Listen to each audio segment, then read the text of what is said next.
के बजट सत्र के आखिरी दिन प्रधानमंत्री मोदी ने लोकसभा में सांसदों को संबोधित किया। इस दौरान प्रधानमंत्री ने बताया कि 17वीं लोकसभा में ऐतिहासिक कार्य हुए। पीएम ने आने वाले लोकसभा चुनाव पर कहा कि चुनौतियों में आनंद आता है। साथ ही उन्होंने कहा कि आने वाले 25 साल में भारत विकसित देश बनकर रहेगा। आदरणीय अध्यक्ष जी, आने वाले 25 वर्ष हमारे देश के लिए बहुत महत्वपूर्ण है। राजनीति की गहमागहमी अपनी जगह पे है, राजनीतिक क्षेत्र के लोगों की अपनी आशा आकांक्षा अपनी जगह पे है, लेकिन देश की अपेक्षा, देश की आकांक्षा, देश का सपना, देश का संकल्प ये बन चुका है। 25 साल वो हैं जो देश इच्छित परिणाम प्राप्त करके रहेगा।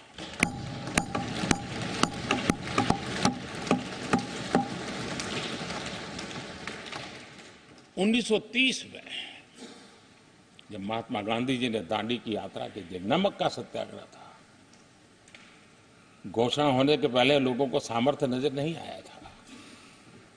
चाहे स्वदेशी आंदोलन हो, चाहे सत्याग्रह की परंपरा हो, चाहे नमक का सत्याग्रह हो, उस समय तो घटनाएं छोटी लगती थी, लेकिन 1947 वो 25 साल का कालखंड, उसने देश के अंदर वो जज्बा पैदा कर दिया था। हर व्यक्ति के दिल में वो जज्बा पैदा कर दिया था कि अब तो आजाद होकर रहना है। मैं आज देख रहा हूं कि देश में वो जज्बा पैदा हुआ है। हर गली मोहल्ले में हर बच्चे के मुंह से निकला है कि 25 साल में हम विकसित भारत बना के रहेंगे। इसलिए ये 25 साल मेरी देश की युवा शक्ति के अत्यंत महत्वपूर्ण कालखंड है, और हम में से कोई ऐसा नहीं होगा जो नहीं चाहता होगा कि 25 साल में देश विकसित भारत न बने। हर किसी का सपना है। कुछ लोगों ने सपने को संकल्प बना लिया है, कुछ लोग शायद संकल्प बनाते देर हो जाएगी, लेकिन जुड़ना हर एक को होगा। और जो जुड़ भी नहीं पाएंगे और जीवित होंगे तो फल तो जरूर खाएंगे। ये मेरा। अपने संबोधन के दौरान पीएम ने कोविड काल, सांसदों की सैलरी कटौती, नई संसद का निर्माण समेत कई मुद्दों पर बात की। उन्होंने कहा कि पिछले 5 वर्षों में सदी का सबसे बड़ा संकट पूरी मानव जाति ने झेला है। कौन बचेगा, कौन बच पाएगा, ऐसे हालात थे, लेकिन देश के काम को रुकने नहीं दिया। इस 5 वर्ष में इस सदी का सबसे बड़ा संकट पूरी मानव जात ने झेला।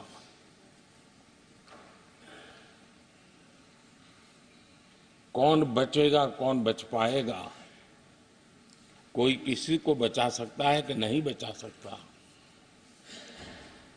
ऐसी वो अवस्था थी। ऐसे में सदन में आना, ये भी अपना घर छोड़ के निकलना, ये भी संकट का काल था। उसके बाद भी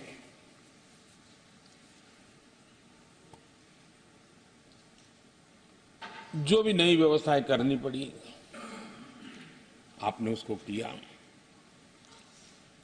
देश के काम को रुकने नहीं दिया। सदन की गरिमा भी बनी रहे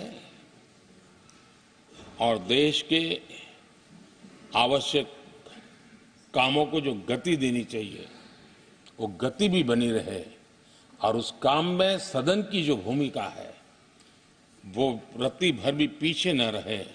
इसको आपने बड़ी कुशलता के साथ संभाला और दुनिया के लिए एक उदाहरण के रूप में।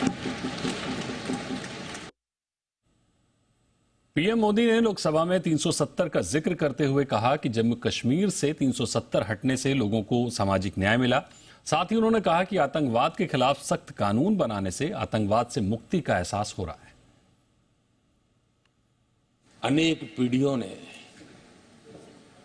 एक संविधान, इसके लिए सपना देखा था, लेकिन हर पल उस संविधान में एक दरार दिखाई देती थी, एक खाई नजर आती थी, एक रुकावट चुभती थी देखिए, इसी सदन ने धारा 360 आर्टिकल 370 हटा करके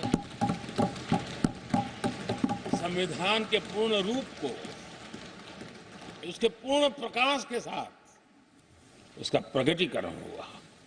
और मैं मानता हूं, जब संविधान के 75 वर्ष हुए हैं, जिन जिन महापुरुषों ने संविधान को बनाया है, उनकी आत्मा जहां भी होगी जरूर हमें आशीर्वाद देते होंगे। ये काम हमने पूरा किया।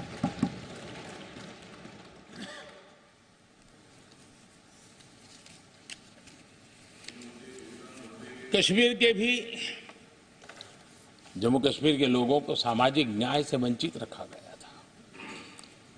आज हमें संतोष है कि सामाजिक न्याय का जो हमारा कमिटमेंट है, वो हमारे जम्मू कश्मीर के भाई बहनों को भी पहुंचा करके हम आज एक संतोष की अनुभूति कर रहे हैं।